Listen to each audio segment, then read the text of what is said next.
at the same time. Um, Hello, wonderful viewers and listeners.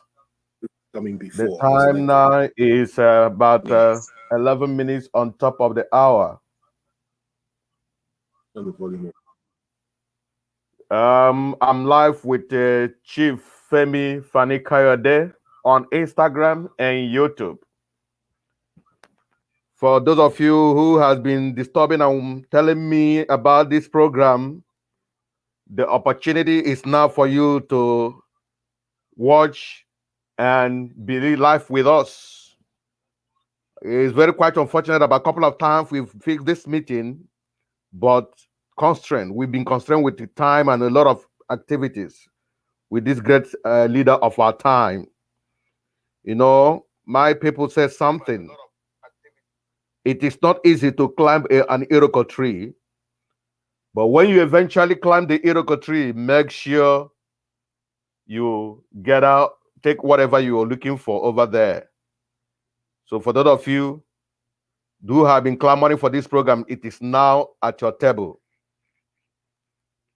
All the way from Nigeria, I am live with Chief FEMI KAYODE. I'm trying to share the link for those of you who have been disturbing me so that they can also have opportunity to watch it. If you have just joined me, do me a favor, share the video, share the link.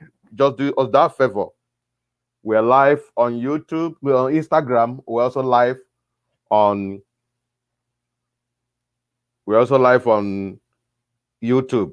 You know, I had a problem with I've been having a problem with my um, Facebook account because of my saying the truth. They go to ban me from live broadcast. So, wonderful people of God, wherever you're watching from, the hour has come for us to go live immediately with Chief FANI KAYODE. I'm trying to make sure that I share the link because they disturb me a lot. They want to have it. Chief, just give me a minute as I'm keep sharing the link, please, sir.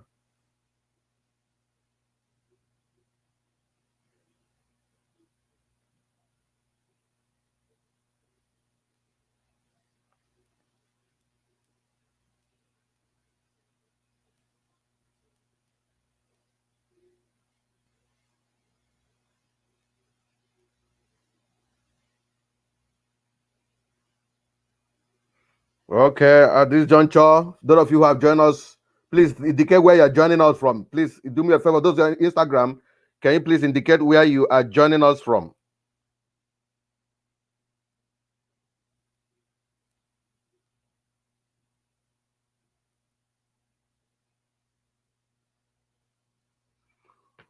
Okay, it is time to move ahead. It is time to move ahead. I want to believe everybody, those who will be watching later, those who will be watching now, thereafter. May God bless everybody and keep you. Chief, it's time. Let's go. Off we go. You're welcome, sir. Thank you. It's a very great privilege to be with you on this platform, sir. I long Thank you. expected it, and I'm happy it has finally come. Thank you very much.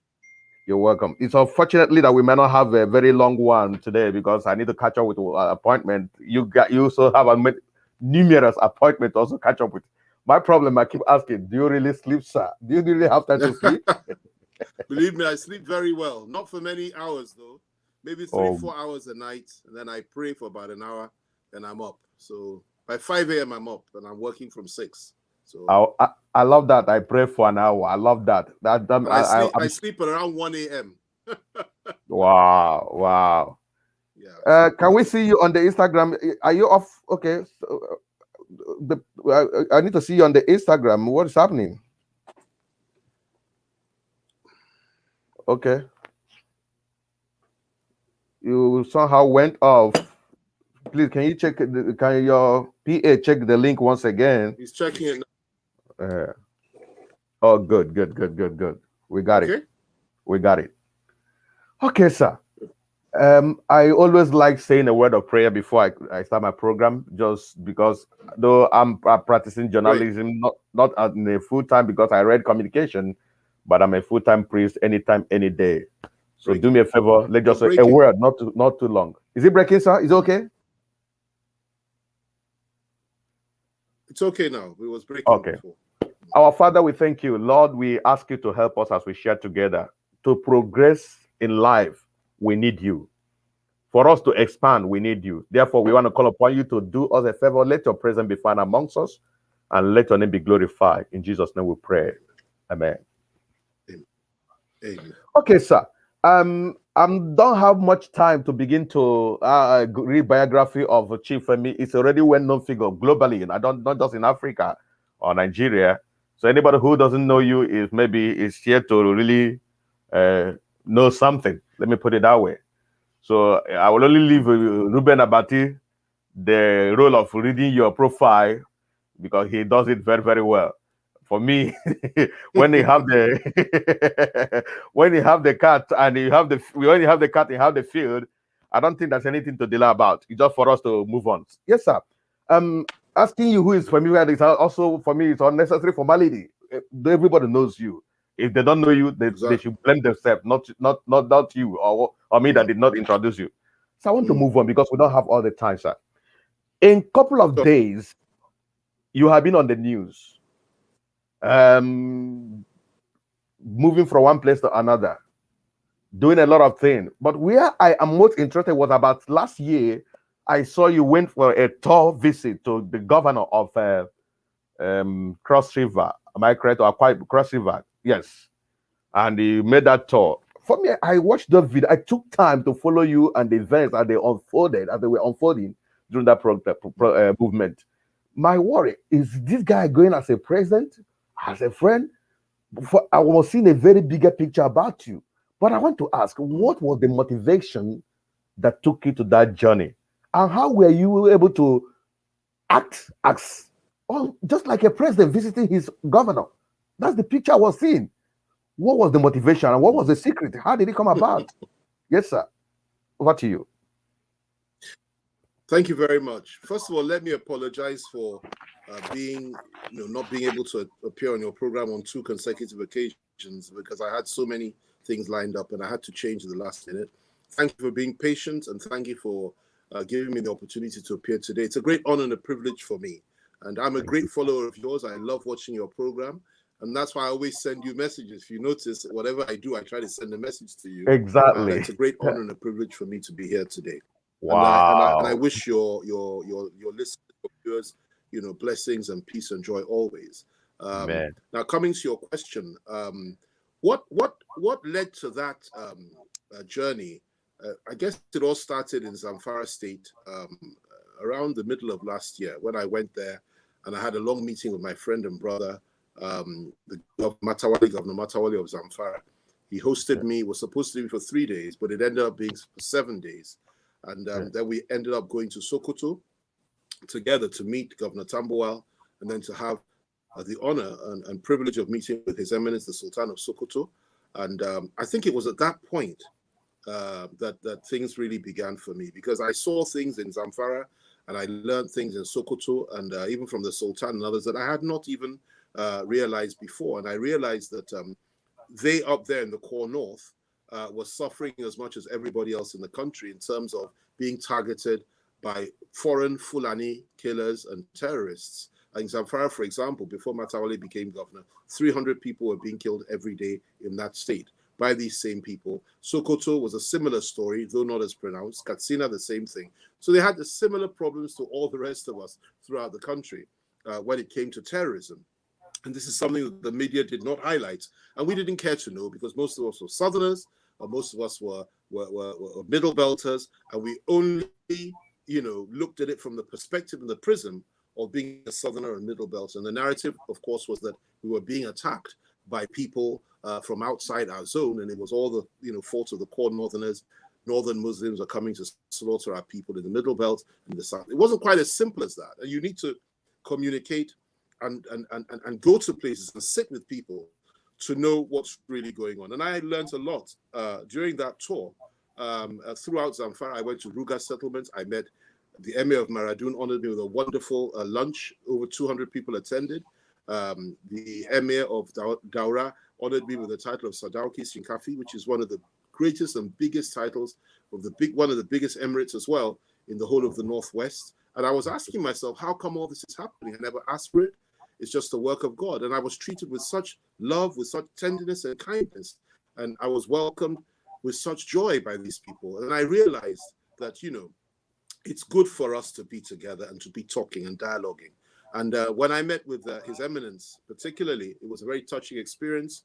And we discussed a lot of matters. And I realized then and there that they had as many challenges as we do, and that we still work together and build bridges. And I resolved, even with them, that the moderates on all sides need to come together in this country to try to save the situation that we were in at that time, and that in many ways we still are in. So I resolved then, and I told them that I'll be moving around the country to try to preach this gospel of bridge building, of peace, of mutual, you know, of collaboration, and for us to work collectively against the terror and the evil that has plagued our land, both north, south, east, and west, in the guise of Fulani terrorists from outside our shores, and also Boko Haram and other terrorist organizations of which our nation is plagued. We've all been victims, and we decided to all work together. And I hope I'm still on. I'm not sure. Yeah. Yeah, you're on. Yeah, You're on, okay. sir. We've all been victims. Okay. So that's where it all started. After I finished in Zamfara, I came back to Abuja, where I live. And then from there, the next port of call was to go down south. And on that tour, I visited Akwa Ibom, I visited Ebonyi, I visited Enugu, I visited Cross Rivers, I visited Oyo State, I visited Ekiti State. There were about 7 or 8 states in the south. I did a tour of the south. I met with all the governors. They welcomed me. They received me with love. And they hosted me in such a delightful way. And of course, I had quite a large entourage. It just happened to be like, but we were working. I mean, I went and inspected projects in every state. I saw what they were all doing. And it was across party lines, APC, even in APC and PDP, even in Anambra State, which is an APGA state. My friend, the governor, Obiano, was there, received me, hosted me. So I went all over the place throughout the South at that time. And it was a wonderful experience. I learned a lot. I saw a lot. I saw what some of our governors are doing so well. A man like Ugwai is working wonders in Enugu and Umahi. Remarkable development in Ebonyi. And of course, Akwa Ibom, Cross Rivers, my friend and brother at Cross Rivers, all of them across the board, Bakide in Oyo. You know, and people were wondering what's going on. It was tiring, it was grueling, because I was on the road throughout the South. I hardly ever flew from one state to another once I got to the South. And we would you know, go for hours, and then we'd do tours for about 6 or 7 hours, inspecting projects all over the state, come back, have a dinner, you know, state dinner, and then we'll begin the politics of the night, talk about 2023, talk about what's going on in the state. It was great fun. I came back to the North after that. And then since then, I went back again, but this time I did it quietly. I've been back about 2 or 3 times to various number of these states. And I've also included states in the North. Next week, I hope to go into Lokoja. I'm widening, you know, my horizon. I'm moving around some more of the Middle Belt states. And it's been a wonderful experience. I'll be going to Bauchi too. The Bauchi, Governor Bauchi was in my house just a couple of days back. The governor of Kogi as well came to visit with me in my home. And I'm going all over the place. Between now and 2023, a lot of things will happen.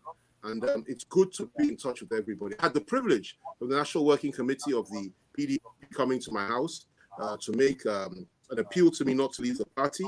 And of course, I'm also very friendly with many of those in the APC as well. Governor Gumi, Governor Yaya Bello, my good friend and brother, probably the one closest to me right now. The governor of Zamfara is also my good friend.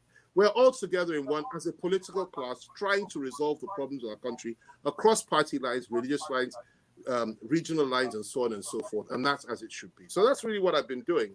And it's grueling, difficult, but it's also a wonderful thing. And it's a great honor and a privilege for me to be involved in some of these things.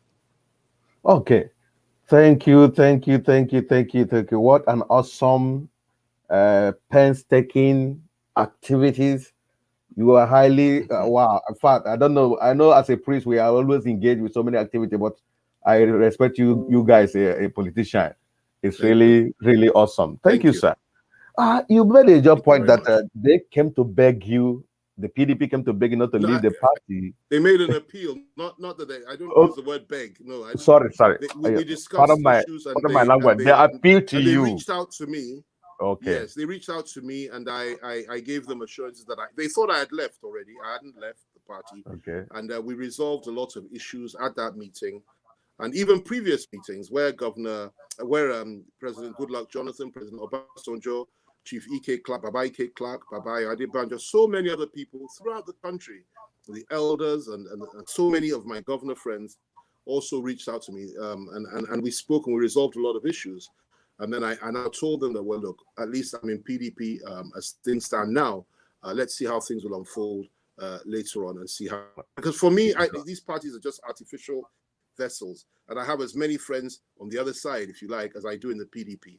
For me, anybody that's prepared to be moderate, to be reasonable, to be rational, and to espouse justice and equity is somebody that I will work with. And that a good example of that is when we collaborate with Governor Yaya Bello of Kogi State, who is a great man, a man with a great future, and we managed to resolve the issues of the embargo, food embargo imposed by the unions from the north against the south, and we managed to resolve that issue in a peaceful way within 72 hours, and that was a remarkable achievement. And I thank God for that. I thank Yaya Bello. I thank my good friend Chief Sunday Adeyemo, Sunday Igbo, and so many others that were involved from the north, Sakin Yaki, Buhari, and so many others, Sharif and all the others, the union leaders. So it's a great thing to collaborate and work together. And that's the way forward for our country. Regardless of our differences, we can make it if we all talk. Have a meeting point. We have differences, but we can settle those differences around the table. Okay. Tell your PA to still check your Instagram. I think there's a internet outage there. If he gets back, I'm gonna also put him back on track. Maybe you're off there, but let's go on. Wonderful viewers, at this time around, I want to show. Okay, before the video, he just mentioned it. If you haven't subscribed to our YouTube channel, I don't know what you're waiting for. Will I call that a love or hatred? If you don't hate us, why not subscribe? So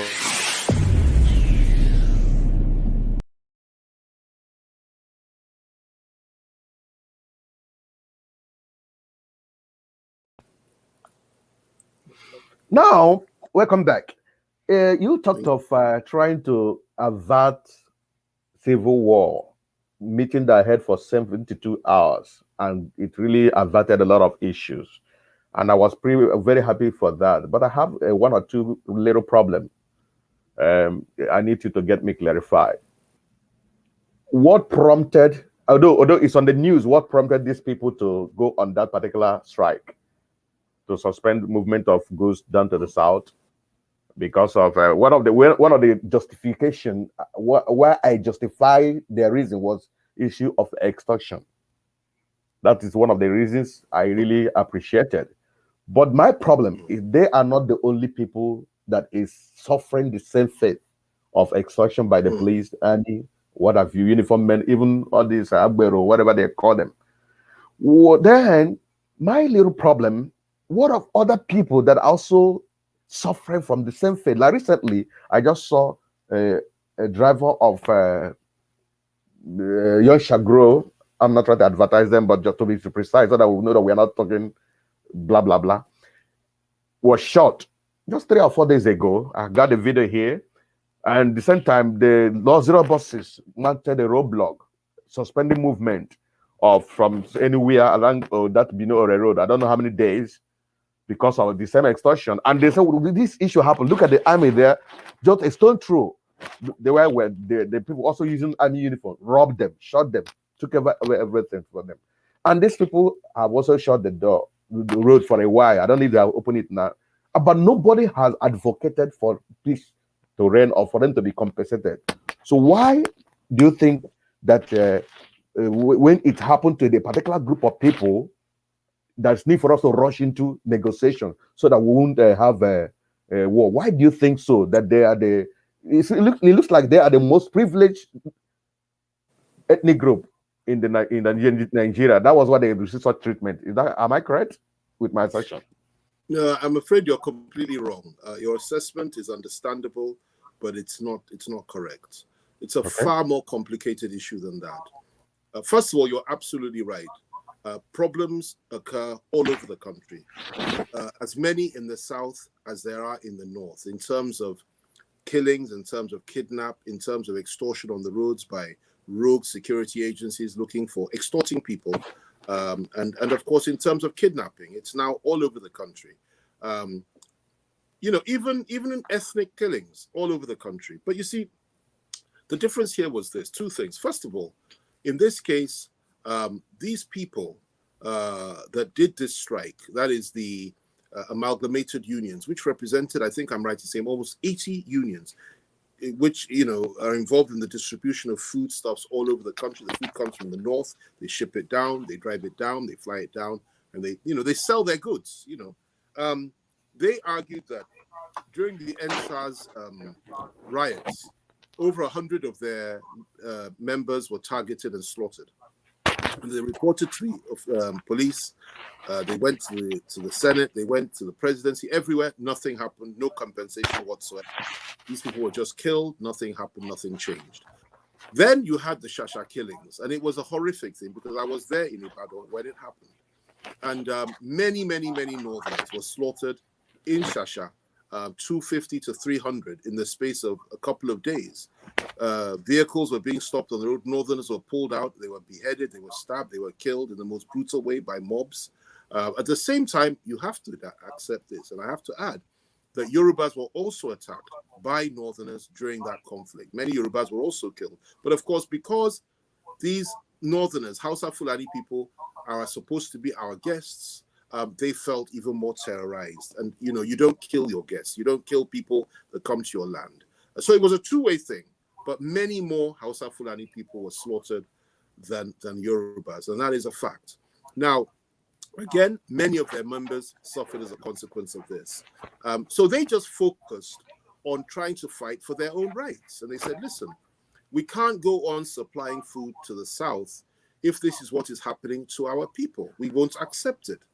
And they now got together and they organized themselves and they embarked on a strike and said, and the main issue was to guarantee the safety of their people in the South, they're not prepared to risk any more lives. And then I asked their people to leave the South, particularly Yoruba land, and start coming back to the North. And they were going back in droves. That was their argument. And that is how, and of course, they wanted to be compensated. They wanted the guarantees. They wanted the legal roadblocks to go, the extortion to go, so many other things, put everything together. And they put forward their demands. Now, the difference between us and them is this, because, I have to say that Southerners have also been killed in the North. And also, Southerners have also suffered a lot of injustice in the North, and they've been targeted in the North, in some parts of the North, just as, Northerners have been targeted in the South. So it's a two-way thing. But the difference is this. They decided to come together as a group and say, listen, we've had enough. And they're going to do something about it. They weren't bickering. They weren't fighting amongst each other. They sat down and said, listen, we will act as one in order to defend the interests of our people. And we're not to start killing people, and I'll come to that in a minute, because there was another dimension which you should know about. But rather, we will just simply impose a food embargo, which will hurt the South, because food prices will go rocketing up, which they did. A goat of 150,000 naira suddenly became 1 million naira in some parts, where you could get it within a matter of days.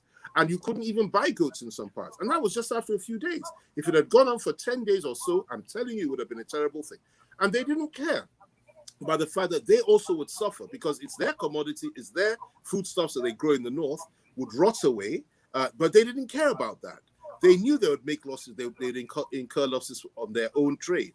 They were prepared to take that loss. They knew that their vehicles will start rotting away because there's no movement. They start falling apart. It'll cost. They knew they would lose money too. But their position was that the loss of money and the loss of foodstuffs is far less important than the loss of life.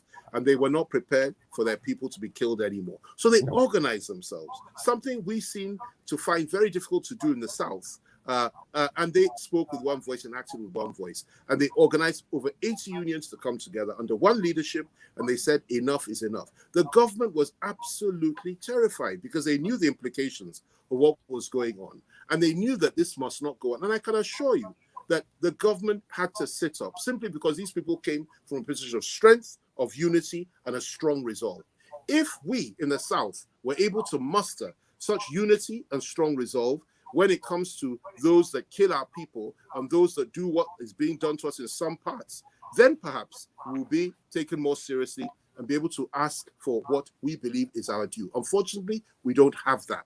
Now, the problem in the South, particularly the Southwest, is a very peculiar one, which is that in our area, in our part of the country, our forests have been totally and completely taken over by foreign Fulani terrorists, killers and murderers and rapists who have encircled our cities, encircled our farms, are killing our people on a daily basis. So the local population is very resentful of not just the Fulanis in the forests that are killing, but also, generally speaking, all Fulanis. That's the sentiment that I have, that I unfortunately have to share with you, that the local population in the Southwest is very resentful of virtually all Fulani. So the slightest thing that happens now, a girl gets, water poured on her, as happened in Shasha, or some local argument, or somebody steals somebody's girlfriend or wife or whatever, and there's a local argument, and on one side you have a North, and the other side you have a Yoruba, it leads to a conflagration because there's so much resentment built up already. And why is there resentment? Because the government failed to kill the terrorists in the forests, and the perception is that they're treating them with kid gloves. So the people say, okay, look, we will do this thing ourselves. We will go and hunt for these people, search them out. And that's where Igbo and others come in gallantly. We'll defend our people from these people. But at the same time, and this is the saddest aspect, the most difficult aspect, that the local population now begin to take it out on the local Hausa Fulani population that have done nothing wrong, that are there peacefully, they've been living there for generations in many respects, in many ways, and ought not to be targeted. So you now had a situation where these people are being targeted, and that's the truth, simply because they were from outside our area. So what happened? When these people came and said they were going to embark on the strike, they recognized what was going on, and that is what was going on. They realized that, look, we're not safe. We cannot go there anymore. And the first demand that they made was that Sunday Igbo, who is seen as a hero in Yoruba land today, simply because he stood up to the foreign Fulani terrorists and walked them out of parts of Ibarapa and warned them never to come back again. He's a hero in the Southwest, probably the most powerful man in the Southwest today. And he stood up to them. So what these people said, the first thing they said was that they needed a guarantee from Igbo before they could come back down to the South and start supplying food. And this is what happens when you're a courageous man and you do the right thing. Everybody respects you. And that is the respect and honor that was accorded to Igbo. They said they needed to have an assurance from him that their people would be safe. And we managed to get that assurance from him during the negotiations. And he assured them they're not going to be safe, that the enemy of his people are the terrorists in the forest and not the ordinary Hausa Fulani people. So that was the first hurdle. And that is why they said, okay, we will continue the negotiations. That, together with the skill and the maturity and the restraint and the way in which Ayabelu managed this very difficult task and walk through this landmine. He was charged by the president to resolve it within 72 hours. And he told the president that, look, we will need FANI KAYODE because he's the only person that Igbo listens to. And the president approved it, and that's how we started working together. There's another dimension which you should know about, okay, which is far more sinister and which I have to share with you because it's important people realize this. You see, the food embargo was one thing. And like I said, after 10 days more, it would have been a very disastrous situation. Tensions would have risen. Then you were sitting on literally on a keg of gunpowder because people would have started attacking each other in the various localities. However, apart from that, there was also a well-orchestrated, well-planned, well-designed, well-funded plan for Northerners to target Southerners in the North and enter into what we would describe as reprisal killings. Reprisal killings. And they made it very clear, and I saw the evidence of this. I saw the evidence of this, and I saw some of the people, I met with some of the people that were involved in this. And they had already made up their minds that that's what they were going to do. And they justified, and they made the government aware of this. And they told the government it really doesn't matter how many of them are killed in this process, but they would do it anyway, simply because they needed to seek revenge for the slaughter of their own people in the South. And that was the greatest challenge that we had, to ensure that that did not happen. And so, people don't know about this, but at that same meeting, we met some of those that were behind this. And we had to prevail on them. And they said, fine, the only way they will not effect vengeance against the Southerners in the North is if Igboho gave a guarantee of protection of their own people in the South. So Igboho's role was absolutely critical. Now, he gave that guarantee. They now decided to down tools and say, okay, they will not kill Southerners in the North. The union said they are ready to talk now, and that's how the negotiations began. And we went through the whole thing for another 2 days under the leadership of Yaya Bello. And once we finished, we had a big meeting with all the unions, all the leaders, all the people like Dr. Abdullahi was there of the Northern Consensus Movement, and so many other groups. And they said all these things during the big press conference that we had at Kogi State Government House.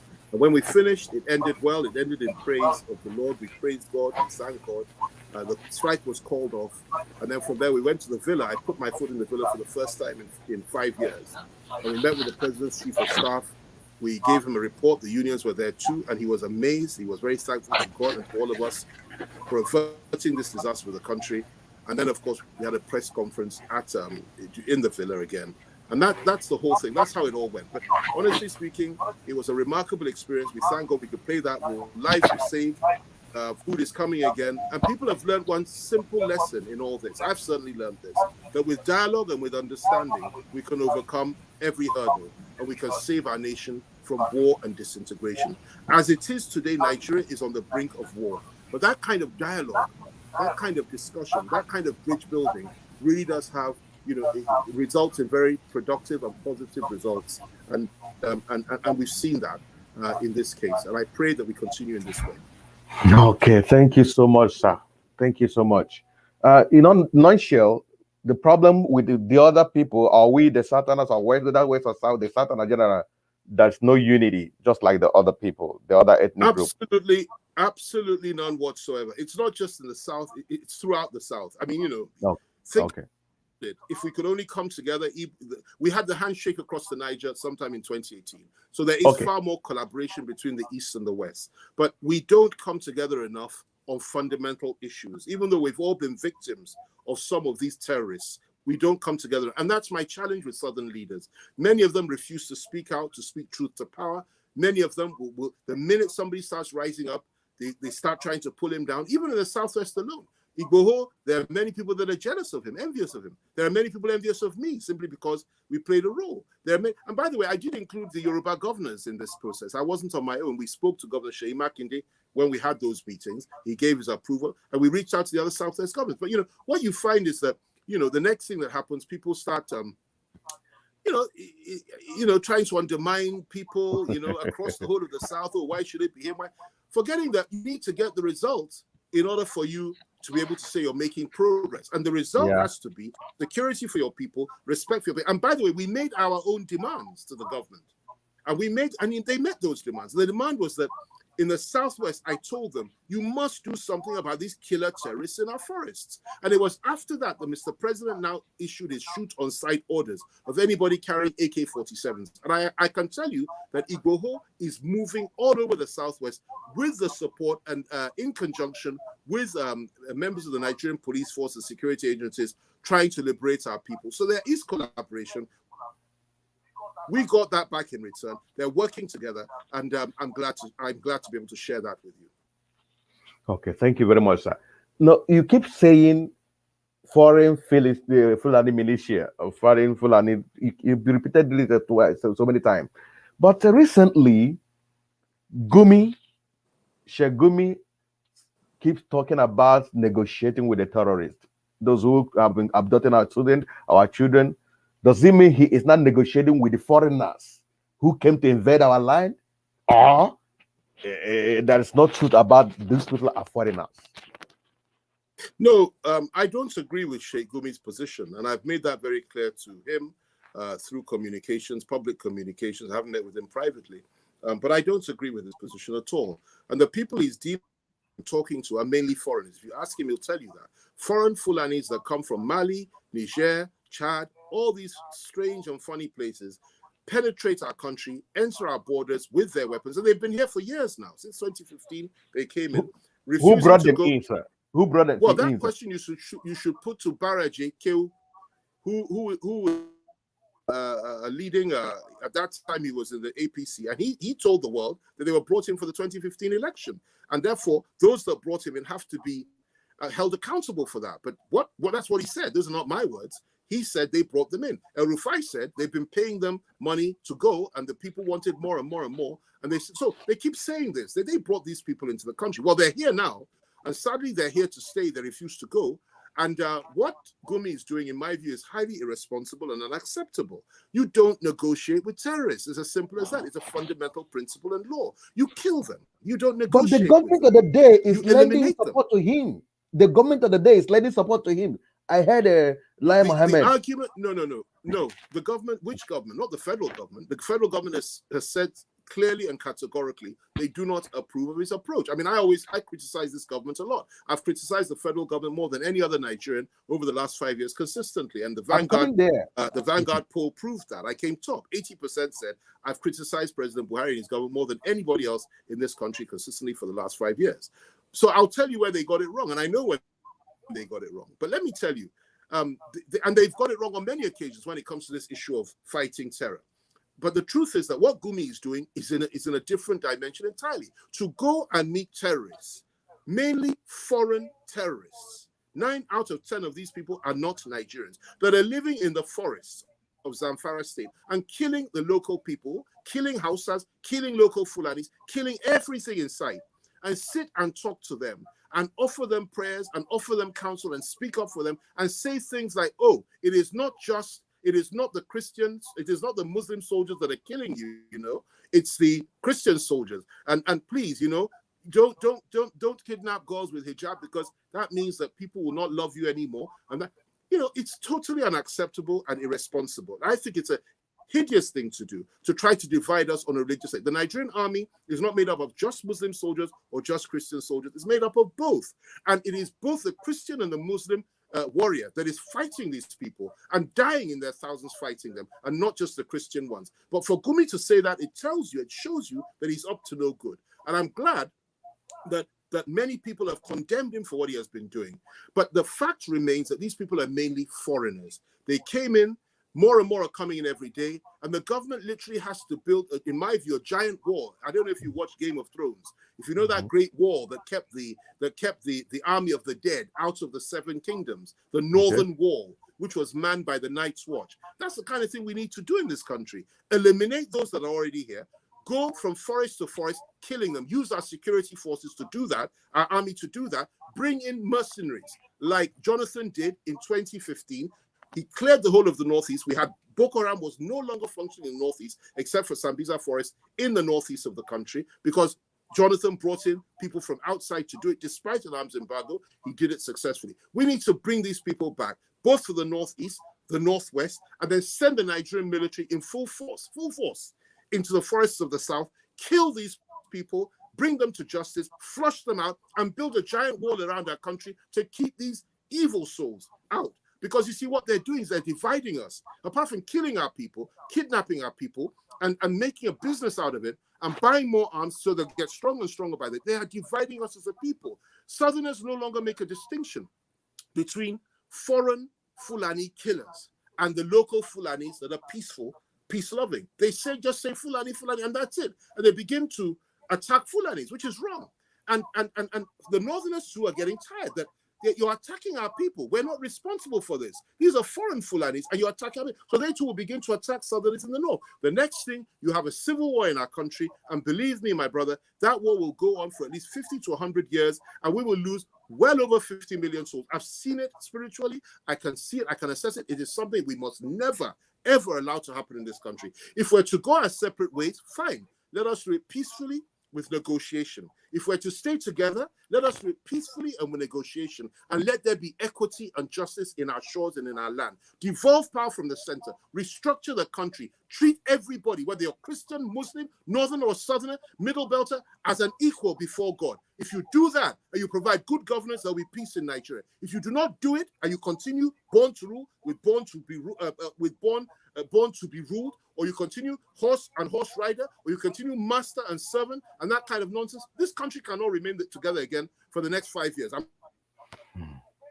We'll break off. and bloody, vicious conflict, which nobody wants and nobody prays for, and many innocent people will be killed. We pray that never happens, but we are working hard to build bridges as leaders across party lines, across religious lines, across regional lines, to ensure it doesn't happen. And we may have differences, and we do have many differences, but we can work them out, and we can come together to the table of peace and discuss our differences and resolve that, listen, let's move forward together, regardless of the differences, and make our country a better place. And that's what some of us are trying to do. Thank you very much, sir. The problem remains that I doubt that Nigeria can ever be one. In fact, because Nigeria is not one already. We are divided. Let's forget about what we're managing. I have my reason. I preached a message, it's on YouTube, where I talked about the sound of separation. I took my text about when the conflict came in between the herdsmen of Abraham and Lot. What settled the problem was separation.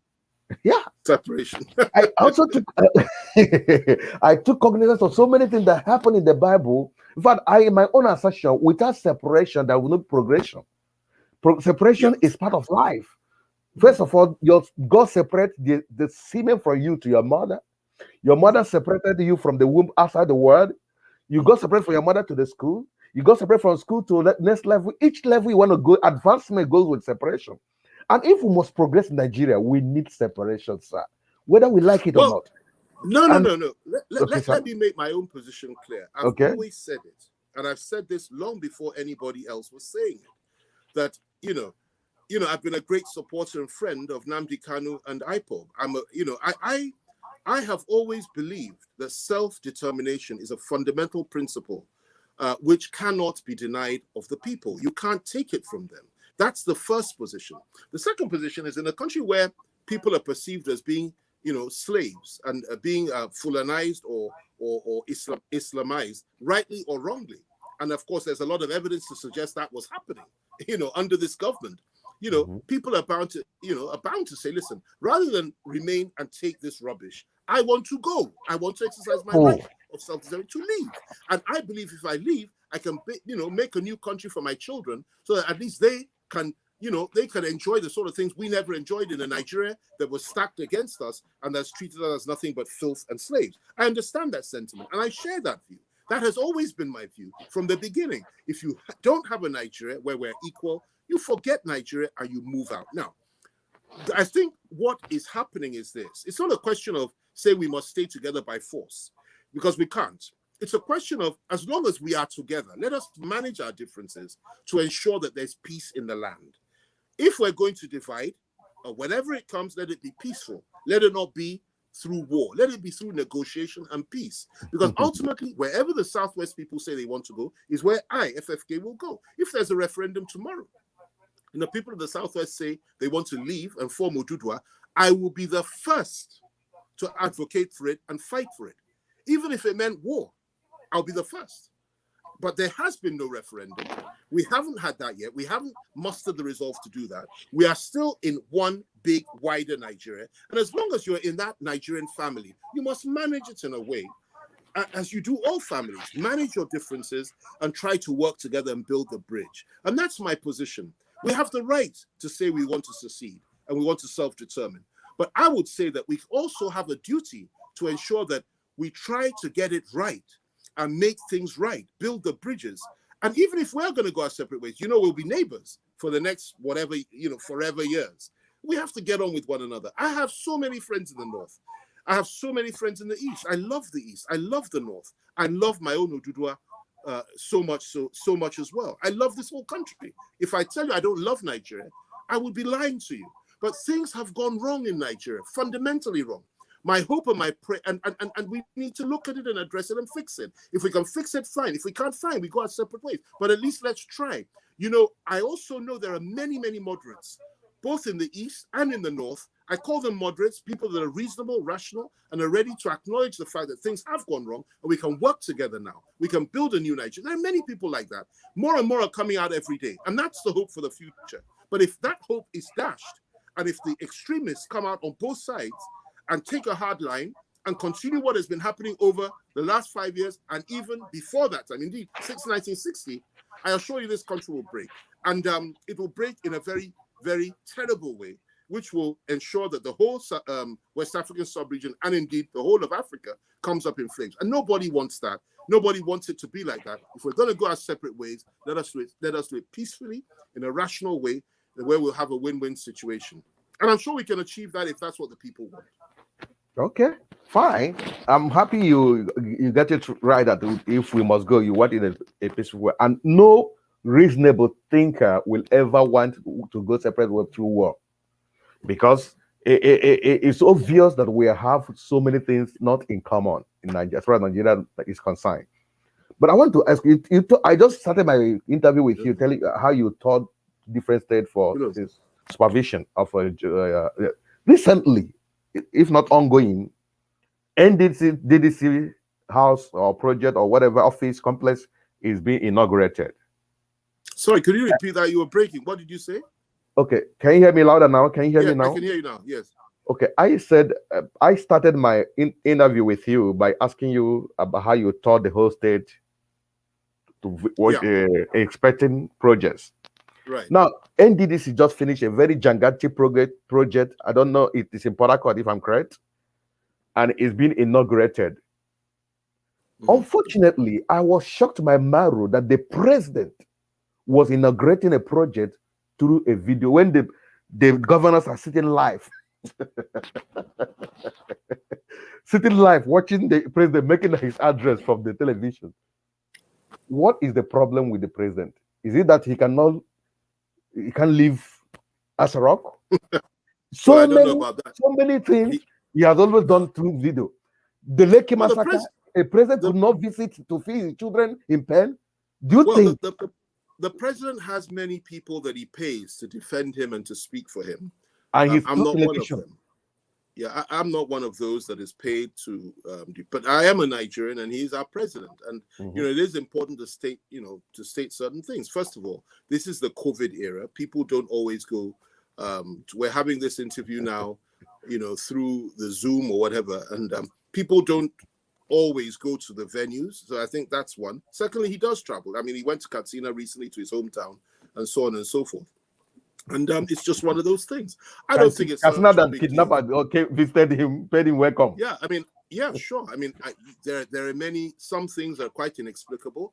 Others can be explained away. I think this is one of those that can be explained away. I mean, he doesn't have to be there. He can be anywhere, and he can do a Zoom interview and discuss with them. Now, I'm not trying to defend him. I'm not paid to do that. I'm just saying that logic alone tells you that simply because he didn't go there in person and he did it through a Zoom does not mean there's anything wrong with him. He made that choice. He is the president. He can decide to do what he likes in that respect. I'm more concerned with the way in which things are happening in the country, particularly the security aspect and so on and so forth, because people simply don't know how bad things are in terms of tribal divisions, ethnic divisions, and religious divisions in this country. It's really, really very bad. It's very frightening, and that's what I think. That's why I think it's important that we begin to build bridges and try to understand that war is not an option. And I have to commend the sense of restraint of many of our leaders, particularly those, in the South. I mean, Nnamdi Kanu, you may not agree with him on everything, but at least he hasn't put 1 million AK-47s in the hands of IPOB in the East. If he had done that, it would have been a disaster. You have to commend the restraint of people like Igbo, who have millions of foot soldiers on the ground in the Southwest, who have refused to put weapons in the hands of these people, to say, start attacking people and so on. You have to also, accept the restraint you have to also acknowledge the restraint of people like Shatima Yerima in the North, and there are quite a few of them, Sharif and so on and so forth, who are very, very strong men, very, very strong popular men, who have massive followings of militants that they can call up at any time. They've been very, very restrained. And what I found in this walk is that the stronger a man you are, the more restrained you are.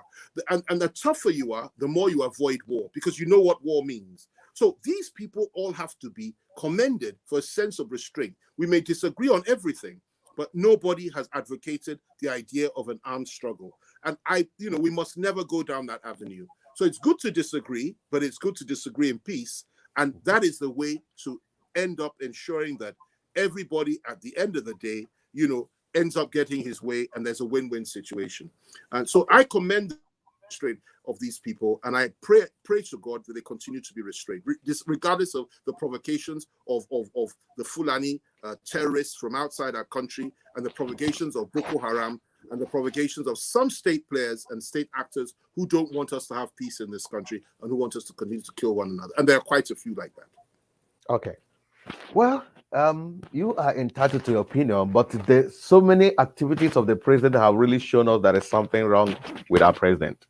That is no. Listen, I'm sorry to interrupt. I've criticized President Buhari consistently for the last 5 years, more than anybody else in this country, and the polls have proved it that I'm number one in that respect. Yes. I've just got to a point, and I've paid my dues in that respect.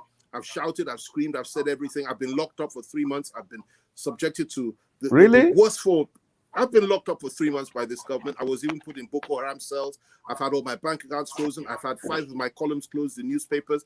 I hardly appear on TV. I appear once in a while. At one time, I couldn't appear at all. They banned me. They said they've taken my passport. I've not left this country for 13 years. My passport was taken by Yaradua. My passport was taken by Jonathan. My passport was taken by the Buhari government. Yet I'm still punching and fighting, and I bow to no man. I bow to only God, and I'm strong. And I'm happy to be doing what I do. And I live in the north. I live right in the center of it all. I live opposite the villa. I live opposite the operations headquarters of the NSA's office. I live 100 meters from the SSS headquarters, and about 500 meters from about a little further away is the police headquarters. I live here. I work here. You understand me? So I've risked everything. You understand me? I've been underground. I've been running from the SSS years ago. I had to go into hiding 2 or 3 times. So I've paid my dues. But what I'm saying to you today is this: if we're not careful and we just focus on criticisms all the time, and we don't stop and think that, look, these criticisms, apart from the fact they may not change much, but at the same time, they may lead us to the path of war if we're not careful. Because what I say, for example, touches a lot of people. Each time I write an essay, over a week, 10 million people have read those essays over 1 week. Over 2 days, 1 million people have read the essays. Over 1 week, 10 million people have read. So I have a lot of power in terms of influence. That's without my columns that have been closed. So some of us at that level that have this kind of influence have to be very restrained and very careful, because what we say can cause people to go out and start killing people and so on and so forth. And that's the position I've taken now. Always be restrained and reasonable and responsible. Never demonize a whole tribe. Demonize those that kill and rape and destroy and that are racists and ethnic supremacists and religious bigots. I will demonize them and fight them any day, anytime. We lock horns, we meet in battle. But don't demonize everybody. There are some good people in every tribe. Definitely. You talked about the government not in support of Gumi. Sheikh Gumi. But recently, DSS went to arrest Sunday Boho. You also know that Nnamdi Kanu have been after the trail of Nigerian government. That this guy who is negotiating with foreign, according to you, foreign terrorists, why have they not strike for his arrest? Why have they not arrested him or even attempted to arrest him? Well, I don't know. You have to put that question to them. I just think it's very strange that a man of God will sit with terrorists and start preaching to them and talking to them. There's something very strange about that. Maybe the argument that they'll put is that he has been successful in many ways to get some terrorists to put their arms down. And the release of those girls, each time he goes, the girls are released. But you see, the argument could then be, does he have an interest in this kidnapping?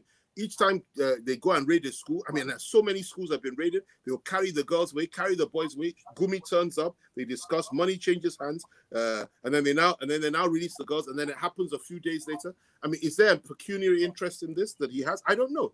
But for me, it's a very strange thing that I don't believe in talking to terrorists. I believe in fighting terrorists. Let me tell you something you may not know.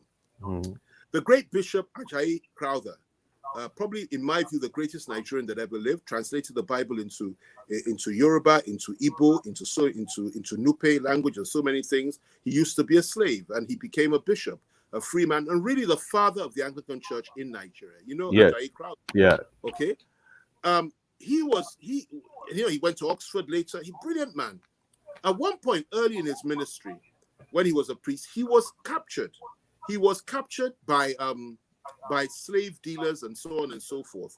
Again, he had been a slave, he was rescued, he was captured again. And he wrote a note from captivity to the colonial masters and the authorities saying, do not pay a penny for my release or for my ransom, lest it sets a precedent for others. He said they shouldn't pay any money, that he'd rather die there than for them to pay money for him, because this was a man of vision, and he understood the implications of paying ransom to terrorists. They didn't pay any ransom, but Crowther managed to get away. And that's how it ought to be. The minute you start paying and you get a man of God like Gumi going to sit with these people and making them feel better and making them feel acceptable and speaking to the public for them. And tell us not to call them bandits. He said we should not use that word bandit against them. And completely unacceptable. As far as I'm concerned, he has turned himself into an accomplice of these terrorists and these murderers and these criminals and these cowards. He is an accessory after the fact. He knows them. He knows where they are. He should be interrogated. He should be questioned. And he should be asked why he feels so comfortable sitting with these people. You don't negotiate with mass murderers, ethnic cleansers, and genocidal maniacs. You kill them. And that's what this government ought to be doing. And that's what we as a people ought to be doing. And I'm proud of those that stand up to them. People like Igbo, people like, and so many others. And so many of us that have risked everything and put everything on the line just to fight these people for the last 5 years. I remember when I started criticizing and talking about Fulani herdsmen being dangerous, being this, there's bloodsuckers, and everybody used to insult me and attack me and say I'm an extremist. The very people that are attacking me today are saying it more than I ever said it. I said, look, I saw this coming and you wouldn't listen to me. Now we are where we are, but there is hope. Because when you have men like His Eminence the Sultan of Sokoto coming out condemning these people and saying that, listen, they don't represent us, they kill us as well. Let's come together as one to fight them. Then you know there's hope in this country. And we must join hands together to fight the common enemy. I go back to Game of Thrones again. If you remember, when the army of the dead was approaching the Seven Kingdoms, and, you know, Khaleesi and all of them, Jon Snow, the army of the North, they all had to come together to fight the army of the dead. And they fought the army of the dead at the Battle of Winterfell. And that's where it all ended. If they hadn't come together as one, and if the Seven Kingdoms had been divided, the army of the dead would have ended up taking over the Seven Kingdoms and eliminating mankind. What we face here is the army of the dead. Killers, murderers, torturers, rapists, animals from outside Nigeria that have come in the name and inside Nigeria too, against the Nigerian people, against Nigerian territory, wanting to claim Nigeria as their own Fulani republic, as a place that they can establish, even kill the local Fulanis if they have their way, kill the emirs, kill the kings, kill everybody, and take over the country for themselves. It's an enemy within, and we must look within and fight them from within as one and destroy each and every one of them, and destroy and kill the collaborators behind them. That's my view, that's my belief, and if I'm a president, that's what I do. If I ever find myself in any government, believe me, or in leadership in this country, that will be my priority, to save Nigeria from these barbarians from outside that have shed so much of our blood and have tortured our people in this way. Okay. Wonderful viewers and listeners. We have spent about 58 minutes so far in this program. A couple of time, you know, whenever we're on a program like this, time flies a lot. Anytime I'm on live program, I really hate to go, but we have to definitely go. But all the same, I want to plead with you. If you are on Instagram, do where to follow us on Instagram. Joe, my dear Joe. We also have another Instagram handle, Joe Vicar TV. We also have YouTube, Joe Vicar. If you're on YouTube or whatever, please go to YouTube and subscribe to our YouTube, Joe Vicar TV. With this short break, I will begin to throw the ending part of the interview. Let's take a short break.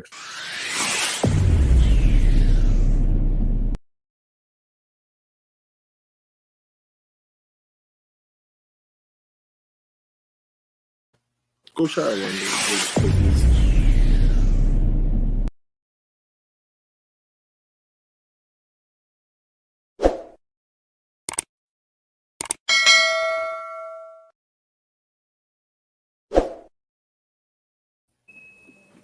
Okay, welcome back. Those of us on Instagram, you didn't watch the advert there, but the advert show is telling you simply subscribe to our various Facebook, YouTube, Instagram, and LinkedIn, all Joe Vicar TV.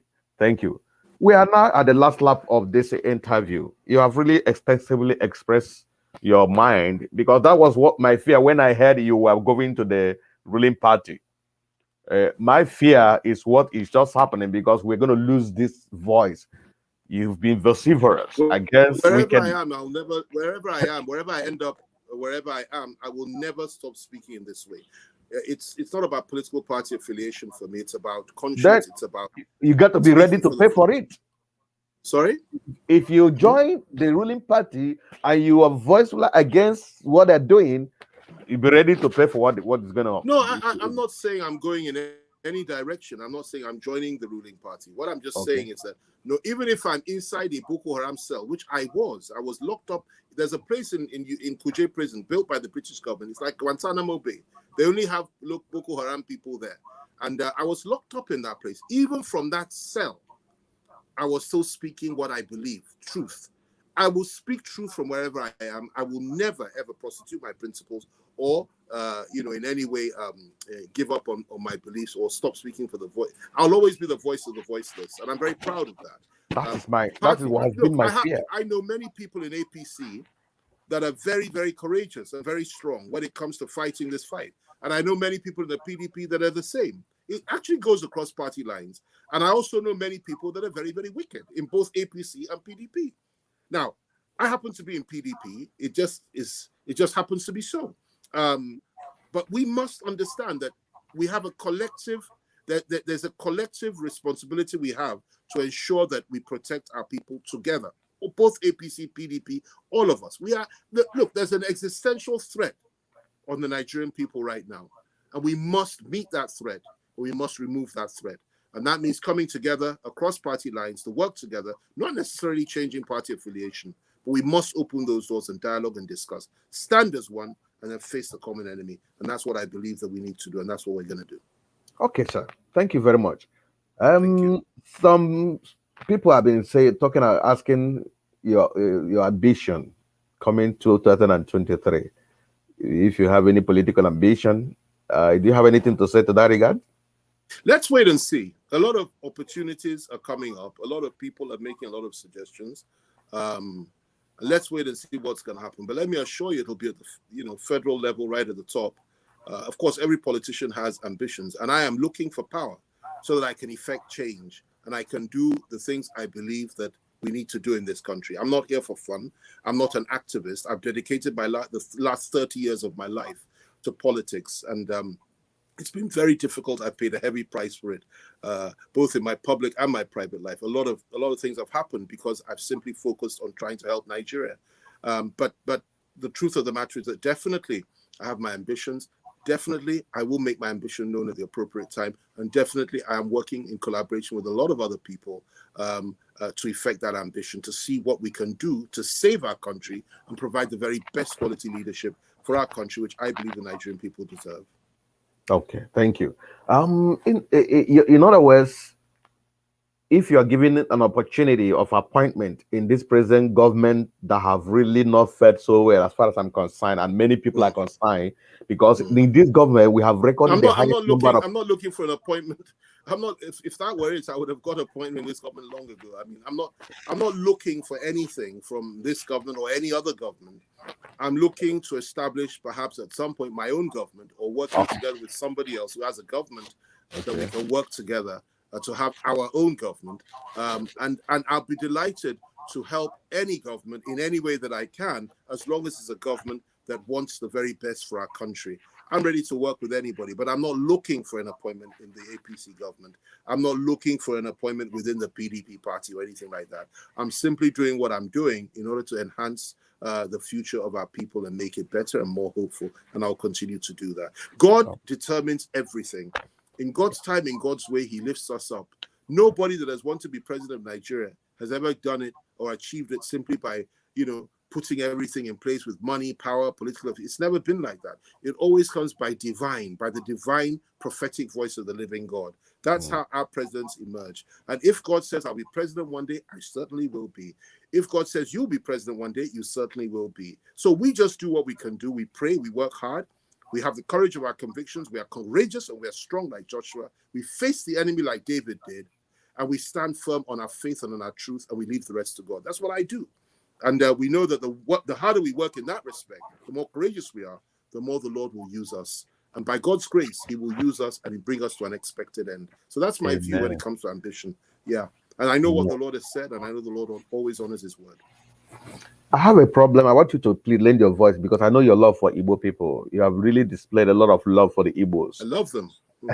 But recently, you know that the clamor is so high for Igbo presidency.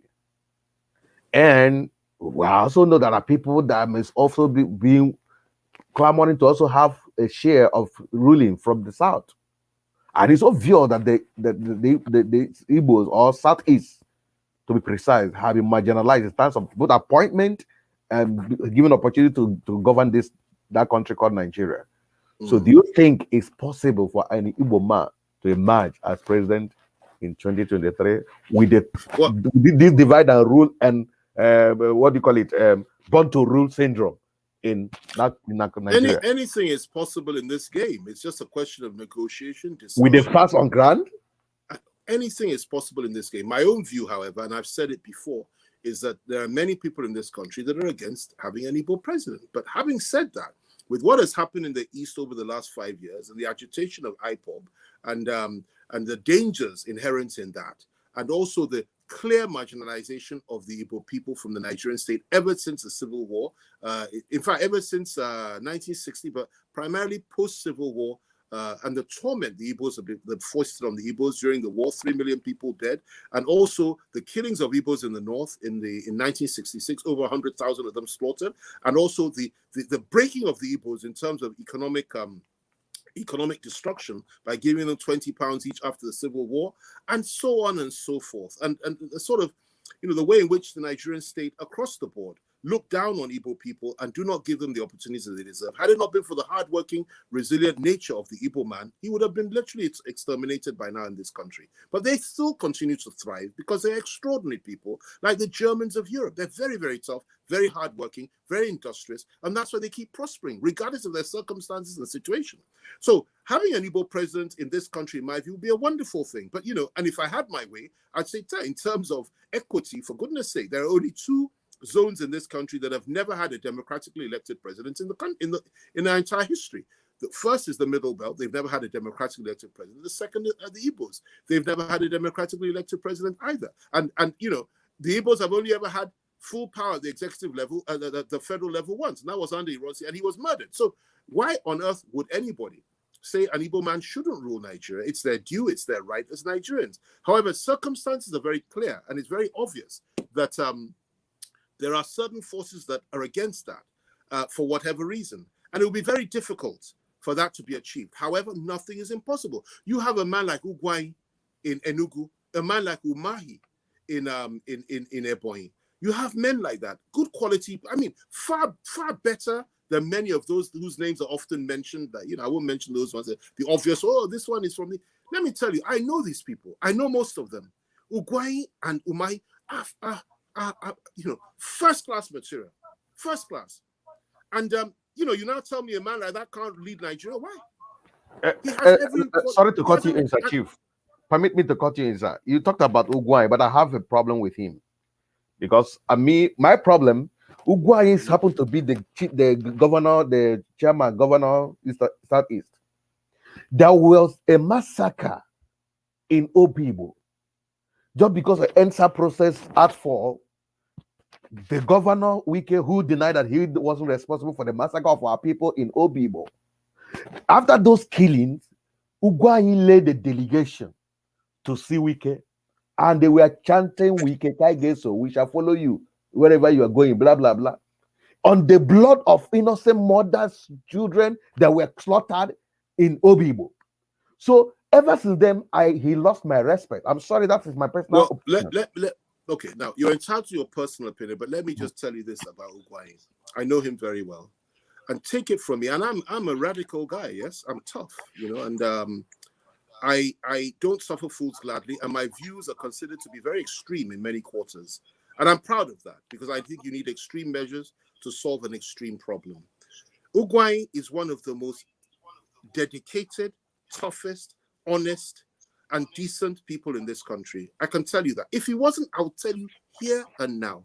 I am not a fan of those that killed Igbo people in Obibo. I have said so openly. I condemned it. I think it is wrong. I think ethnic cleansing in the name of looking for IPOB members is wrong. I think even killing IPOB members is absolutely wrong because they do not carry arms. I'm against that, and I'm against those that do that. But I can tell you this, what Ugwai has managed to do in his state in terms of security is remarkable, but he doesn't publicize it. The same with Umahi. These are two very tough guys. And I always tell, friends of mine that, like Namdi, who I've been in touch with, I'm in touch with quite regularly, at least I was in touch with quite regularly. I always try to explain to them that you don't know what is going on in what the challenges some of these people face. Ugwai eliminated the level of insecurity and the activity of Fulani herdsmen in the forests of Enugu. The same thing that Umahi did in his own area. In collaboration with the federal forces, it would have been a lot worse. Now, it's clear, yes, Eastern Security Network is there. I'm a supporter of that, unlike many of them. I don't agree with them on everything. But in terms of character, in terms of duty to the Igbo nation, in terms of commitment, it is wrong for you to assume that Ugwai is like that. Now, I don't know what happened when he went to River State. I can give you information about the little I know about what happened. What I'm trying to tell you is that the Ugwai I know will never sell out the Igbo race. I know those that will. I won't mention their names. I know virtually everybody in the East. Are you following me? I know them well. Yeah. I know them very well. And I know that this man, Nnamdi, is a strong warrior and he's not a coward, he's a courageous man. I can also tell you that those that attack Nnamdi, I always stand up for him. And I can tell you that those that attack Umahi and those that attack Ugwai are equally wrong, but I know them. They may not show that face publicly, but I know what they do privately. And I know how they fight for the cause of the Igbo man privately. So this is it. So please, what I want you to do, yes, there might be isolated events. Something he may have said or done which was wrong, I don't know. But I know this man, and I know his worth, and I know his strength. Had it not been for him, if he had not been as restrained as he was, let me tell you what may have happened. If he had allowed people to retaliate when his people were being killed by Fulanis, for example, and you had the mass murder of Fulanis in Enugu, the next thing that would have happened, the federal government would have hammered him so hard, removed him, declared a state of emergency, and put somebody that you and I don't want to be there, and they will do more killing of your people. And that's a dilemma they're always in. They always have to do the best they can, but keep the peace to ensure that those that really want to kill Igbos don't come in to take power. It's a very thin walk. You understand me? Why have there not been any negotiation for those are people that were killed in Igbo? Those people that were killed in the end of March? Sure. Look at the killing. Sure. But they just negotiated for lots of food for Fulanis. That is a southern problem. I touched on that earlier. It will take far more than Umahi and Ugwai on their own to do that. It would take the whole of the South, all the southern governors. Look at this. Okay, everybody would have to come together and say, listen, enough is enough. Our people have been slaughtered all over the South. In the Southwest, we took an initiative. Amotekun was set up and we fought back. The Southeast, they have their own style, their own way of doing things. And thank God you have Eastern Security Network and so on and so forth. Now, there is tension between the governors and some of these forces, even in the Southwest. But what I'm trying to tell you is that, and there are problems, what I'm trying to tell you, though, is that a man like Ugwai is exemplary. And I know him well. And please trust me and believe my judgment. If you can trust my judgment about other things, trust my judgment on this one. It could be far. He's one of the best governors we have in this country. And he cares and loves his people. And he has brought peace to Enugu by and large. And we have to acknowledge that. He may not be an angel. He may not be infallible. He's certainly not infallible. But he I can speak for any day, anytime. Even Umahi. Go and see what is happening in Abakaliki today. We can criticize one another. In terms of infrastructure, he's doing very well. I mean, Umahi. I can attest to that. But somebody said any Nigerian politician that is doing something good has an ulterior motive. Maybe you want to be the vice president. It doesn't matter. You want to be whatever. Brother, does it matter what the motive is as long as you're doing it? Exactly. I think that's in bed. Let me give you a very crude example. I'm sorry to use this one on your program, but let's say, for example, you're in bed with your wife or whatever, and you're making her, you're giving her pleasure. Okay. And it doesn't matter what your motive is, you're giving her pleasure. You understand me? And that's what you're supposed to do. What matters is the pleasure. Absolutely. You're achieving your objectives. So, and we shouldn't read too much into motives. I know these guys. I'll be the first to tell you. I noticed I haven't mentioned other names. I can talk to you about these two particularly. There are a few others I can talk to you about. Obiano is also somebody that's not that well understood. He's also a good man. And I can go across the whole country and assess Matawale in Zamfara State is like that, a remarkable man. We have some very, very good governors in this country. Ayade does his best too. Makinde is good. There are so many like that. But let me tell you, Ugwai and Umahi are good men. I'm talking to you, I'm saying this to you because you're from the East. They are profoundly good men. And I want you to give them the benefit of the doubt and perhaps get close to them and really try and understand them. Maybe you will understand the situation better. Okay, thank you very much, Sawa. In fact, talking with you, if you watch me, normally others, I would like to interrupt them in their program, but I like hearing Thank you very much. So I don't mind allowing you to express yourself and say it the way it is. That. But at the same time, we will not fail to understand. As far as I'm concerned, Nigeria is not going to work. I'm sorry, Chris, but I'm telling you because there's nothing to be sorry about. You may well obvious be right. Reasons. Let's at least try, and if it doesn't work, we all go our separate ways, but we'll leave as friends. I'm not saying we must be together. Amen. If I'm a great believer in self-determination, and I, FFK, will go wherever his people want. If my people in the Southwest say it's referendum and that we need to go, I will lead them. If it is anything else, I will be there with them. So it's the people. We will do as our people want. And that is why I'm a Yoruba nationalist. I'm a believer in Southern rights. I'm a believer in helping anybody that's oppressed in this country, including the core North. And I have a title in Zamfara State. I have a duty to protect those people as well. As long as we are one, let's make it happen. Let's work it well. If we're not going to be one, then fine. Let's separate in a peaceful way and make everybody happy. And let's be good neighbors to one another. That's Do you think that this Nigeria constitution is for the people? I believe the Nigerian constitution it should be used as toilet paper. I'm sorry to say that. It's a useless document. It's a document that does not reflect the will of the people. It was made by the military. It's been imposed on us. It doesn't represent or reflect anything. However, it is the law. We have to accept it.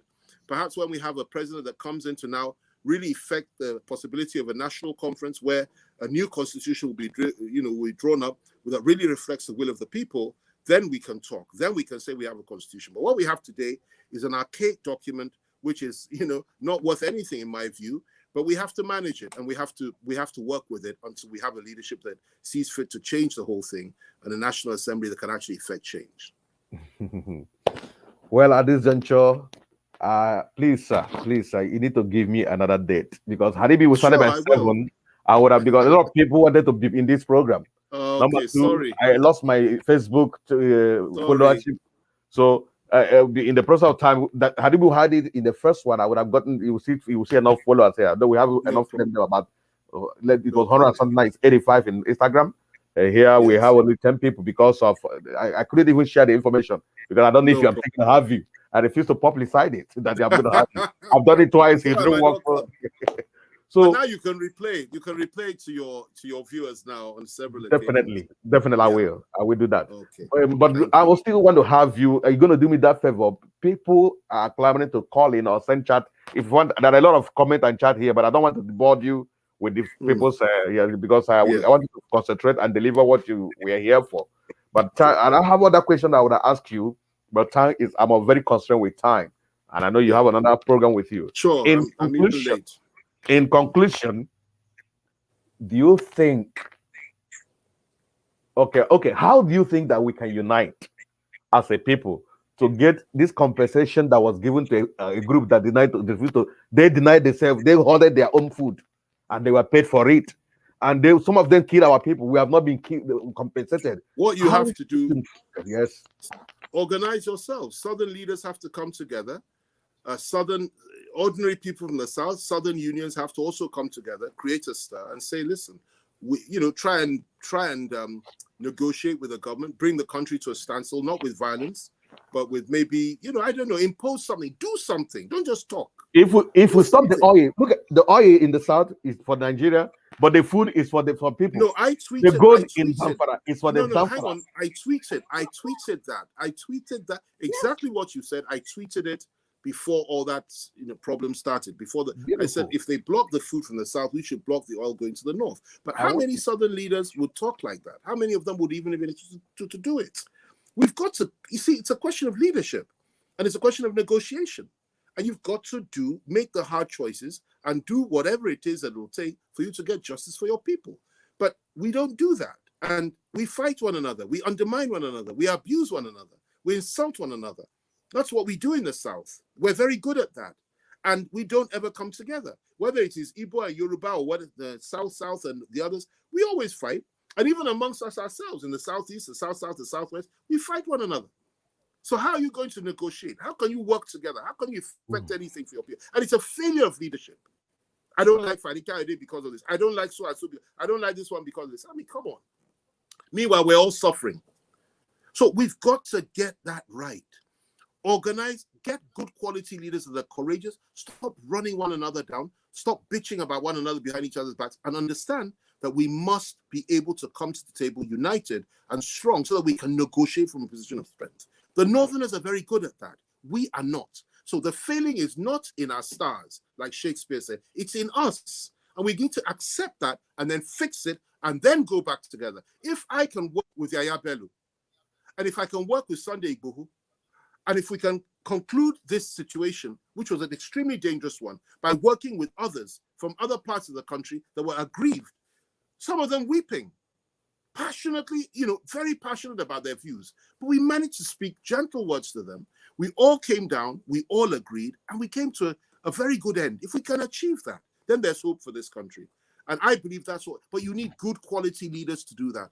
And I think that that's what the South needs to do. We need to find our own Yaya Bellos. We need to find young, dynamic, strong-willed people that are strong enough and courageous enough to discuss issues, even with those they don't like, or agree with. That's what we need to do. And by God's grace, we will eventually have that kind of leadership in the South. Thank you very much, sir. Thank you very much. Definitely, you're going to compensate me for not coming when I needed you, when my Facebook is off. Please, sir. God bless. I really appreciate it. Thank you, wonderful viewers, for this opportunity. At this juncture, we want to call it a day because I need to meet up with and my love to Donald Trump. Yes. President Donald Trump. Yeah, I would have asked you about that, but I'm a Trumper forever. But we have, I personally, because we live in America, we know he who wear the shoes know where it pinches. I have my problem with him, though I have my respect for him for some areas. Sure. But somehow he contributed why we lost him. As far as I'm concerned, he contributed. Forget about the hatred, globalists or whatever, all those. But I know what I'm saying. There are things he don't do as a leader, but that's the talk for another day. Please, because of this. I love Donald Trump. And he'll be back in 2024. Okay. If he's the will of God, so be it. Let God will give him the grace. Thank you, sir. Thank you so much. I'm really appreciative of your presence, sir. I wish you well. God bless you. Thank you, sir. You too. Bye for now. Okay. Wonderful viewers and listeners. Thank you so much for being with me in this program. As you can see, the chief has finally gone, and I want to end it today. We are ending the whole thing today. I want you to do me a favor, subscribe to our YouTube. Very soon, in a couple of days, my Facebook is going to be up. I'm going to still have him again and continue with the area. There was an area I would have asked him, but when somebody has all to say, you cannot cage him. You definitely keep saying. I thank you for being with us. Those who dropped their comment, he pleaded with me not to board him with the outside comment, and I have to keep to the rule of what he told me. That was why I was careful not to use your comment questions to him.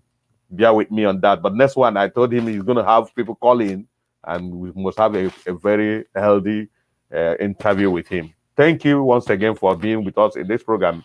May God keep all of you and provide for you whatever is your need. Thank you.